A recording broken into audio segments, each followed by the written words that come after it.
Τσου ήρθε για τον Μπρούσκο και έμεινε. Φέτος θα κάνει και θέατρο στη Λευκοσία και είναι πάρα πολύ χαρούμενη. Η Ελένη είναι σήμερα στον Ντόρ.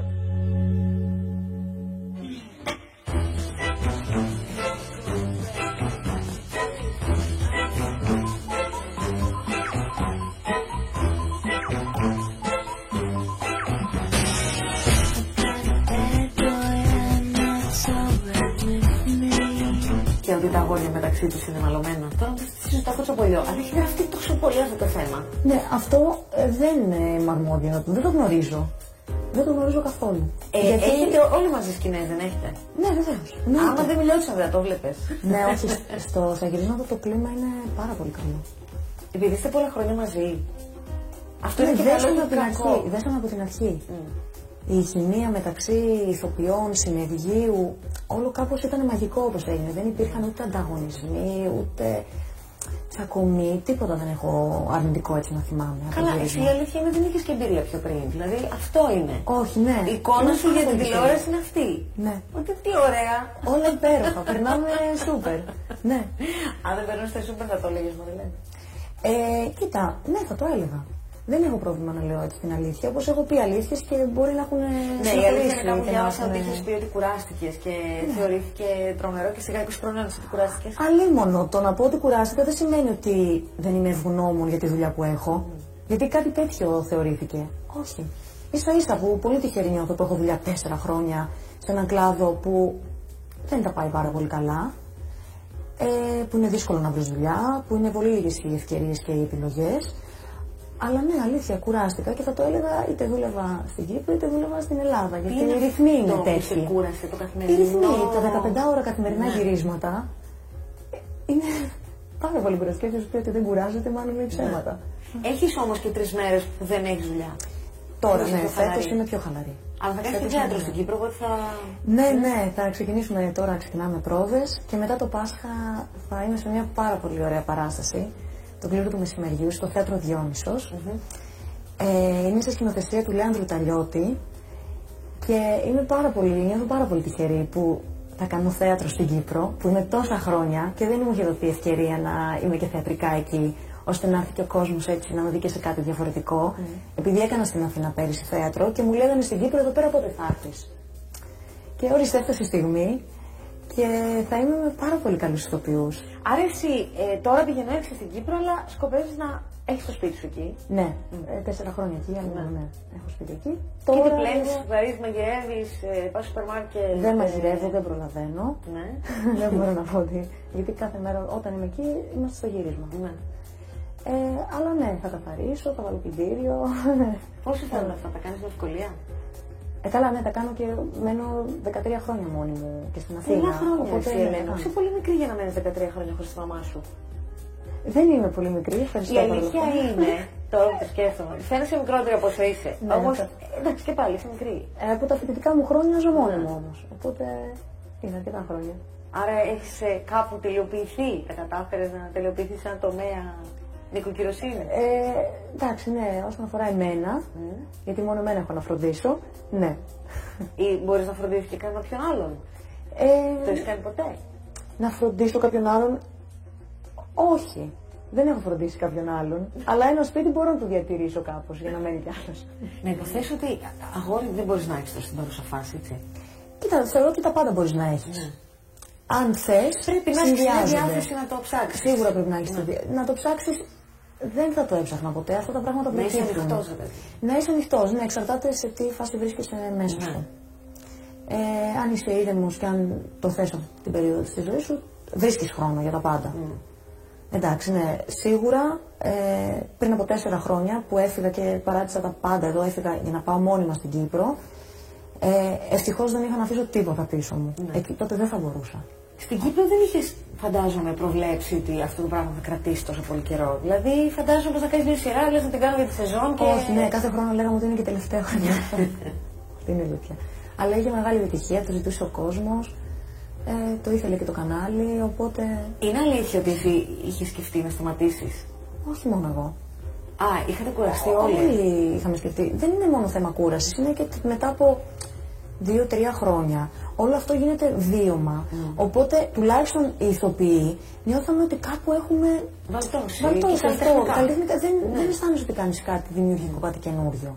Όσο ωραία και να περνάς. Γιατί περνάμε πραγματικά πάρα πολύ ωραία. Νομίζω ότι αυτό μας κράτησε. Και δεχτήκαμε όλοι και 4η χρονιά να πάει. Το ότι περνάμε η επιτυχία όμως, ωραία. Μια επιτυχία τώρα πώς θα την αφήσεις? Όχι την επιτυχία την προσωπική του καθένα, αλλά την ομαδική. Δηλαδή νιώθεις ότι αν φύγεις εσύ κάτι θα χαλάσει. Γιατί να το κάνεις αυτό και στους άλλους, ξέρω εγώ. Εντάξει, δεν μπορείς να το σκεφτείς όμως αυτό και να καταπιέζεσαι για να μείνεις σε κάτι στο οποίο δεν περνάς καλά. Δηλαδή σίγουρα αν κάποιος δεν περνούσε καλά, δεν θα το κρατάγανε ούτε η επιτυχία, ούτε τα χρήματα. Ναι. Το πιστεύω αυτό σε αυτή τη δουλειά. Δηλαδή παίζει πάρα πολύ μεγάλο ρόλο το να νιώθεις ευχάριστα στη δουλειά, γιατί είναι πάρα πολλές οι ώρες. Πρέπει αυτές οι 12 με 15 ώρες και παραπάνω έχει τύχει, πρέπει να είστε καλά σε αυτό το χώρο. Ναι. Γιατί αλλιώς δημιουργούνται ψυχολογικά θέματα, είναι πολύ πιο δύσκολο. Συγγνώμη, είναι αλήθεια ότι είχε στη φωτογραφία του Αλέξη Γεωργούλη στο κρεβάτι σου? Ναι, ναι. Ναι, ήταν η περίοδος του ίσου τότσικα. Δεν το συναντούσα. Γιατί είχε τύχει τότε έβλεπα εκείνη τη σειρά. Και ήμουν στο σχολείο και ήταν πάρα. Ναι. Τον έχει γνωρίσει τον Αλέξη? Δεν τον έχω γνωρίσει, όχι. Εντάξει, αυτό σε ξέρει. Δεν τον έχω γνωρίσει. Υπάρχει περίπτωση να τον έχω δει κάπου έτσι από μακριά, σε κάποιο event, αλλά δεν τον έχω γνωρίσει προσωπικά. Δηλαδή, ποια ήταν η εικόνα που είχε για τον Γεωργούλη? Αυτή που. Τότε ήμουν κοριτσάκι, ήμουν μικρή, δεν ξέρω. Ναι, συνήθως αυτό μου φαίνεται. Είχα και τον Λεωνάρντο Ντικάπριο σε κάποια φάση. Ναι, και αυτόν. Δεν ήθελα να τον Αλβέρτη. Ποιον Αλβέρτη? Στο Παναθηναϊκό και εγώ είχα φούλα που στο Παναθηναϊκό. Ναι, και ήταν όλη η πόρτα μου σε μεγάλο μέγεθος. Άντε, πού τη βρίσκεις την αφίσα? Τότε έπαιρνα φανατικά το Παναθηναϊκό του στυλ. Το περιοδικό. Φανταζόσουν ότι αυτούς θα τους γνωρίσεις, θα τους παντρευτείς, θα τους. Όχι, ρε, άμα βάζεις την αφίσα, είναι ήδη του παντρευτεί. Όχι, αλήθεια. Ναι, όταν είσαι 12 χρονών. Όχι, είχα και από τα Spice Girls, αλλά δεν σκεφτόμουν να το σκεφτώ. Αυτά είναι ο Γεωργούλη, δεν ξέρω αν ήταν είδωλα ακριβώς, απλά μου άρεσε η φάτσα τους. Ναι. Είχες ονειρευτεί ποτέ ότι θα τα έκανες όλα αυτά? Θα ερχόσουν στην Αθήνα, θα πήγαινε στην Κύπρο, θα έκανες μια σειρά? Δηλαδή, εσύ πώς θα φανταζόσουν τα πράγματα? Όχι. Η πορεία των γεγονότων ποια θα ήταν? Δεν ξέρω. Γενικότερα από μικρή ηλικία, όπως έχω πει και σε πολλές συνεντεύξεις, και φαίνεται πολύ περίεργο αυτό, δεν ξέρω γιατί φαίνεται περίεργο. Δεν έκανα τέτοια όνειρα. Δεν σκεφτόμουν ότι όταν θα μεγαλώσω θέλω να γίνω αυτό, θέλω να κάνω αυτό, θέλω να παντρευτώ στην τάδε ηλικία και να κάνω 3 παιδιά. Ποτέ. Δεν τα σκέφτομαι καθόλου, δεν σκεφτόμουν. Καλά, και να τα σκεφτόσαι δεν θα ίσχυαν. Ναι, αλλά κάπως μεγάλων ερχόντουσαν τα πράγματα έτσι όπως ερχόντουσαν. Όλα ερχόντουσαν πολύ ξαφνικά, χωρίς να τα περιμένω. Και εκείνη τη στιγμή που ερχόντουσαν, σκεφτόμουν εγώ, θέλω να το κάνω ή δεν θέλω. Και έπαιρνα την αντίστοιχη. Ναι, αλλά για να γίνεις ηθοποιός κάπως το οργάνωσες το κεφάλι σου. Όχι. Πώς? Ήταν όλο. Πώς ασχολήθηκα στο σχολείο, αλλά επειδή ασχολήθηκε όλη η τάξη. Ναι. Κάναμε έτσι κάποια θεατρικά κάθε χρόνο. Εκεί ήταν η πρώτη μου επαφή με το θέατρο. Μεγαλώνω λοιπόν, περνάω στο πανεπιστήμιο οικονομικά. Σπουδάζω οικονομικά. Παράλληλα, εντελώς τυχαία πάλι, χωρίς εγώ να το ψάξω, να το κυνηγήσω, μπήκα σε μια θεατρική ομάδα. Γιατί μου προτείνανε. Ήταν και μια φίλη μου είπε: έλα και εσύ, περνάμε ωραία. Ναι. Πήγα. Στο περνάμε ωραία δηλαδή. Στο περνάμε ωραία, στο είναι το χόμπι μου. Ναι. Μου άρεσε πάρα πολύ. Δουλεύεις λογιστικά, δεν έκανες λογιστικά κάπου? Πέρασα, ναι, έκανα και λογιστικά έτσι για. ΦΠΑ, δηλώσεις και τέτοια. Έκανα διάφορα. Μηχανογραφημένα όλα. Μην φανταστείς έναν υπολογιστή μπροστά. Βιβλία, εντάξει. Ξέρεις να τα κάνεις δηλαδή αυτά και τώρα? Εντάξει, τα σπούδασα, ξέρω να τα κάνω. Αλλά... Τα θυμάσαι? Τα θυμάμαι. Ναι, όλα είναι θέμα λίγο εξάσκησης και. Ναι, τα θυμάμαι. Δεν είναι και κάτι. Δεν είναι τώρα όλα τόσο εύκολα. Αλλά έγινε έτσι ξαφνικά. Και πάλι στη θεατρική ομάδα λοιπόν? Στη θεατρική ομάδα ανεβάζαμε παραστάσεις σε θέατρα κάθε χρόνο. Αλλά για λίγες μέρες. Να έρθουν οι γονείς μας, οι φίλοι μας, σε ένα τεχνικό επίπεδο. Και μου λέγανε μέσα σε αυτή την ομάδα τα παιδιά, δες το και λίγο πιο σοβαρά, πήγαινε σε μια σχολή, το έχεις. Εσύ το καταλάβαινες ότι το έχεις? Το καταλάβαινα ότι το έχω, γιατί το ευχαριστιόμουν πάρα πολύ, μου άρεσε, έβλεπα ότι είχε απήχηση, άρεσε, δεν μου λέγανε κακά πράγματα. Ναι. Κάνα δεν άλλους τα λέγανε τώρα. Σε μια αεροτεχνική θεατρική ομάδα γιατί? Είσαι και λίγο, δεν είσαι και πολύ. Μεταξύ μας είχαμε την άνεση να λέμε αλήθειες. Όταν κάτι δεν έκανε. Ναι, καλή. Και κάπως, ενώ πήρα το πτυχίο μου στα οικονομικά, τελείωσα και αποφάσισα να μπω σε μια δραματική σχολή μετά. Και το αποφάσισα να το κάνω, όχι γιατί σκεφτόμουν το μέλλον μου εκεί. Για μένα, για να πάρω περισσότερα πράγματα από αυτό που αγαπούσα. Ναι. Δηλαδή στο μυαλό μου ήταν πάλι ότι εντάξει, θα συνεχίσω να το κάνω ερασιτεχνικά, το χόμπι μου. Και μετά πώς έγινε και βρήκες δουλειά στο θέατρο? Ξεκίνησες στη τηλεόραση, αυτό είναι? Στο θέατρο. Δεν σταμάτησα ποτέ να κάνω θέατρο. Δηλαδή συνέχισα με την ίδια ομάδα, ήμουνα στον χώρο του θεάτρου. Είτε ήμουνα ως ηθοποιός, είτε ήμουνα ως βοηθός σκηνοθέτη. Πήγαινα σε μια θεατρική παράσταση, σε ένα παιδικό και έκανα ήχους. Ναι. Ήμουνα μες στον χώρο. Τον αγαπώ τον χώρο έτσι κι αλλιώς. Όπως και να είμαι μέσα σε αυτόν. Μ' αρέσει το θέατρο. Και ενώ ήμουνα στη σχολή, πήγα σε μια οντισιόν, τυχαία την είδα σε ένα περιοδικό, στο θέατρο Μπάντμιντον για το Mauthausen, που σκηνοθετούσε ο Θέμης ο Μαμουλίδης και με πήρε. Και εκεί νομίζω ότι άρχισα να το βλέπω λίγο πιο σοβαρά. Γιατί εκεί ήρθα σε επαφή με μια άλλη σκηνή, με ένα άλλο κοινό, με πιο επαγγελματικά έτσι δεδομένα. Οπότε εκεί νομίζω έκανε τον μπάμπα. Και από εκεί ξεκίνησες να ζεις, ας πούμε, από αυτό, να είναι δουλειά σου? Ξεκίνησα να ζω από αυτό ουσιαστικά όταν μου έγινε η πρόταση για τον Μπρούσκο. Γιατί καλώς κακώς στο θέατρο δεν μπορείς να ζήσεις. Ναι. Παίρνεις ένα χαρτζηλίκι. Ναι. Δηλαδή δεν θα ήταν αυτό. Δηλαδή, εσύ δουλεύεις στο θέατρο, είχες και τα λογιστικά? Όχι, όσο ήμουν στη σχολή τη δραματική δεν μπορούσα να δουλεύω. Γιατί ήταν όλη μέρα η σχολή. Άρα γονείς. Οπότε γονείς. Ναι. Οι γονείς πότε σταμάτησαν? Έχει λέει ένα μήνα. Κατά περιόδους, και πάντα με βοηθούσαν κατά περιόδους. Όταν δούλευα, πάλι ήθελα να βοηθάνε, παρόλο που δούλευα. Τα τελευταία χρόνια, από τότε που μπήκα στη δουλειά αυτή, όχι, στη τηλεόραση δεν παίζω. Μακάρι να μην ξαναχρειαστεί να πάρω, πραγματικά. Άμα χρειαστεί, θα πάρεις τηλέφωνο? Ξέρω ότι θα είναι πάντα εκεί. Ναι, είναι καλό backup. Δηλαδή από μόνοι τους θα φέρουν. Αλλά εγώ δεν θέλω. Γιατί πιστεύεις ότι θα ανησυχούσαν για σένα, δηλαδή σε ποια περίπτωση? Ας πούμε στην Κύπρο, τι έφυγες, πήγες στην Κύπρο. Εντάξει, έφυγες βέβαια, πήγες στην Αθήνα, αλλά μετά έφυγες και πήγες στη Λευκοσία, πιο μακριά. Δεν ανησυχούν καθόλου για αυτά που κάνω, για το που πηγαίνω κτλ. Από μικρή ήμουν πάρα πολύ ανεξάρτητη και μου είχαν απόλυτη εμπιστοσύνη. Ανησυχούν αν δεν τους πάρω τηλέφωνο μια μέρα. Μια μέρα. Μιλάμε κάθε μέρα. Έχουμε αυτό. Μιλάμε κάθε μέρα στο τηλέφωνο. Κάθε μέρα. Ένα τηλέφωνο έστω και για είμαι καλά, εσείς καλά, εντάξει, γεια. Είμαι δουλειά, γεια. Αυτό. Μόνο και μόνο αυτό πρέπει να γίνεται κάθε μέρα. Η μαμά σου ή ο μπαμπάς σου? Ή ο ένας ή ο άλλος, όποιος να είναι. Αρκεί να μιλήσω με έναν από τους δύο. Και μετά το βρίσκουν αυτή είναι η ανησυχία τους. Ότι θέλουν να ξέρουν ότι είμαι καλά. Όπου και να είμαι, για όσο μεγάλο διάστημα, δεν έχουμε θέματα.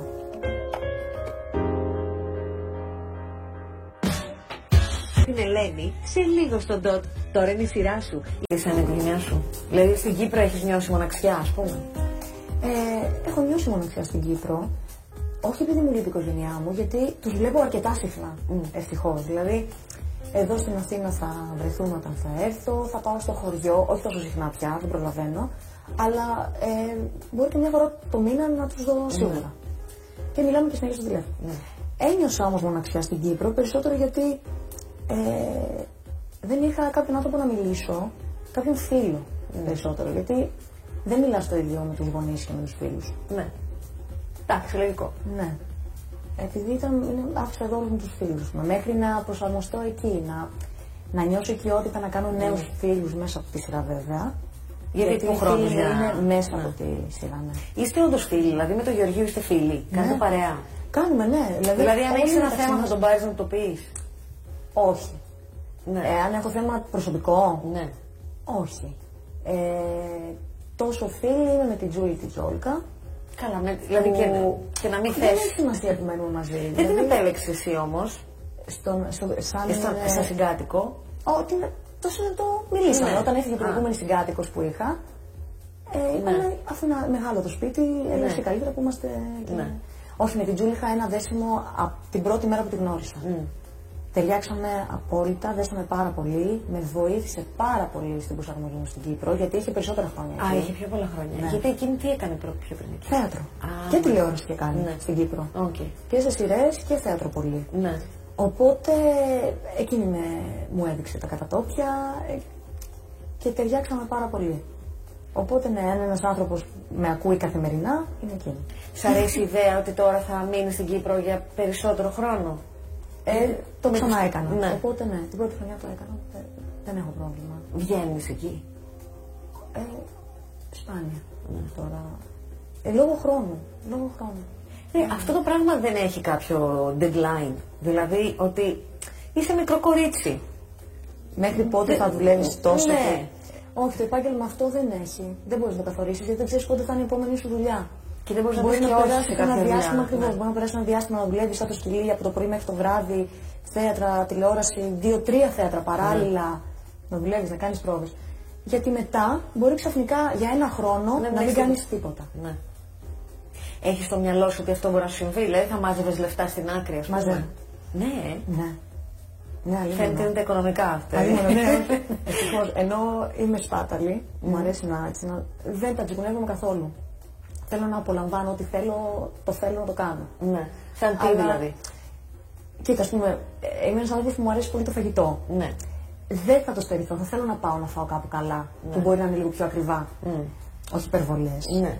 Αλλά θα φάω αρκετά έξω. Καλά, αυτό έτσι κι αλλιώς δεν μπορώ να το αποφύγω, γιατί δεν μαγειρεύω. Οπότε έτσι κι αλλιώς. Δεν ξέρεις ή δεν μπορείς, ή δεν προλαβαίνεις. Δεν προλαβαίνω και δεν έχω καθίσει να μάθω κιόλας. Να ασχοληθώ. Κάνω πολύ λίγα πράγματα, βασικά. Ναι. Εντάξει, μαγειρεύω στα φοιτήτρια. Αλλά. Ναι, οπότε των πραγμάτων ξοδεύω πολλά χρήματα στη διατροφή μου. Ναι. Πάρα πολλά. Δηλαδή καθημερινά θα δώσω σίγουρα ένα ποσό για φαγητό. Δυστυχώς. Ναι, δεν θα το στερηθώ αυτό. Επίσης, αν πάω ένα ταξίδι, που είμαι πολύ τυχερή σε αυτό, γιατί μέσω της δουλειάς και των γυρισμάτων έχω ταξιδέψει πάρα πολύ. Ναι, αυτό είναι τέλειο. Νομίζω ότι άλλα σειρία σας ζηλεύουν πάρα πολύ γι' αυτό. Και εγώ θα ζηλεύω όταν θα σταματήσω αυτή η σειρά, όταν θα σταματήσουν τα ταξίδια. Και τα λεφτά τι κάνεις δηλαδή, λες κάθε φορά που πληρώνω με κρατάω αυτά τα βάτζα. Ναι. Μπράβο ρε Ελένη. Εντάξει, δεν μπορώ να κάνω αλλιώς. Δεν γίνεται. Πρέπει να σκεφτώ. Ίσως είναι το μοναδικό πράγμα που σκέφτομαι το μέλλον. Κάπως. Δεν σκέφτομαι τίποτα άλλο, δεν οραματίζομαι, δεν ονειρεύομαι. Ναι. Αλλά σε αυτό το τομέα πρέπει να το σκεφτώ. Μπράβο, το λες και στους άλλους τοπίους να το κάνουν και αυτοί. Γιατί το δεν το έχετε αυτό πολύ μετά. Όχι, εντάξει, είναι στον άνθρωπο νομίζω. Ναι. Εντάξει, έχετε όμως και μια τρέλα που είναι ωραία. Και Να σου πω κάτι, την πρώτη χρονιά δεν έκανα καθόλου οικονομία. Ναι. Την πρώτη χρονιά που πέσανε έτσι χρήματα δικά μου στα χέρια μου, που ένιωσα ότι τα έβγαλα εγώ με την αξία μου, που δούλεψα τόσο σκληρά και τα έβγαζα, τα ξόδευα. Ναι. Δηλαδή. Και δεν στεναχωριέμαι καθόλου, δεν το μετανιώνω. Το χάρηκα πάρα πολύ. Γιατί πραγματικά όταν ζεις σαν φοιτητής, στερείσαι πάρα πολλά πράγματα. Ναι. Και τι έκανες δηλαδή που το χάρηκες τόσο πολύ? Ταξίδεψα. Άντε, μπράβο. Ναι. Αυτό είναι. Μ' αρέσουν πάντα το ταξίδι. Δεν είναι εξόδευμα. Αυτό είναι επένδυση. Είναι επένδυση. Ναι. Αυτό ακριβώς Ναι. αλλά μ' αρέσουν πάντα τα ταξίδια πάρα πολύ. Αλλά δεν είχα την οικονομική δυνατότητα να τα κάνω. Γιατί δεν ήθελα να ζητάω τους γονείς μου. Οπότε όταν δεν είχα δουλειά, δεν έκανα και ταξίδια. Και ξαφνικά, ναι, ήθελα εκεί να δώσω τα λεφτά μου. Μπράβο, Ελένη. Έχεις κάνει πράγματα.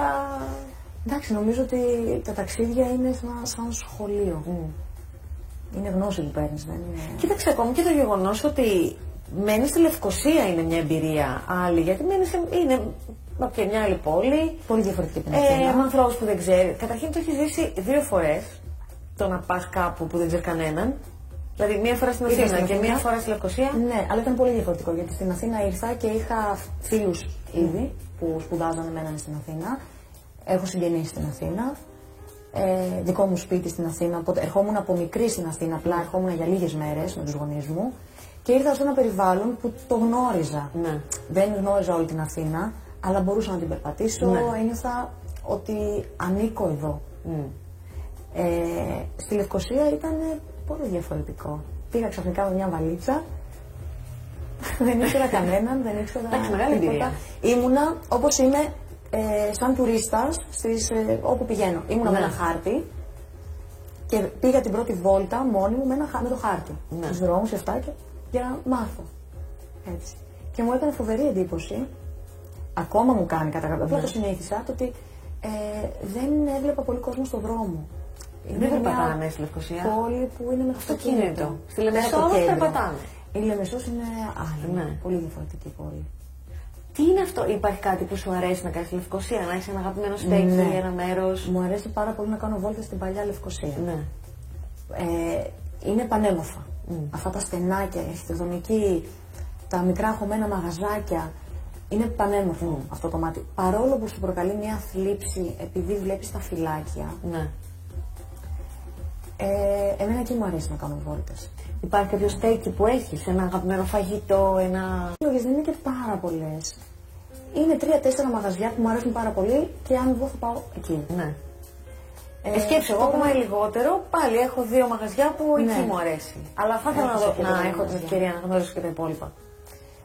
Ναι, ο χρόνος δεν δηλαδή, ανοίγουν συνέχεια καινούργια μαγαζιά. Εντάξει, σημαντικό και αυτό. Και μου δείχνουν συνέχεια καινούργια μέρη, απλά δεν πηγαίνω. Δηλαδή, σε ευχαριστώ πάρα πολύ.